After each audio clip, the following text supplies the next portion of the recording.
మాజీ మంత్రి హరీష్ రావుపై ప్రభుత్వ విప్ బీర్ల ఐలయ్య మండిపడ్డారు. నోటికొచ్చినట్టు మాట్లాడడం తగదన్నారు.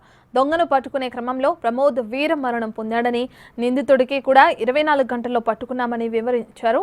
ఇక హరీష్ రావు శవ రాజకీయాలు చేస్తున్నారంటూ విమర్శించారు. ఇక కవిత యాత్రలో హరీష్ బాగోతం బయటపడుతుందన్నారు బీర్ల ఐలయ్య.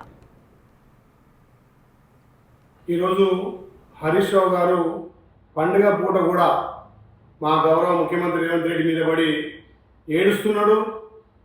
మరి తెలంగాణ ప్రజలు ఇంట్లో కూర్చోబెట్టిన బుద్ధి మారక అవాక్కులు చవాక్కులు పేలుతున్నాడు.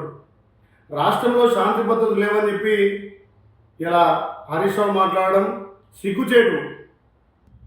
విధి నిర్వహణలో వీరమరణం పొందిన ప్రమోద్ ఎవరైతే చంపారో ఆ హంత కూడా హతమార్చడం జరిగింది.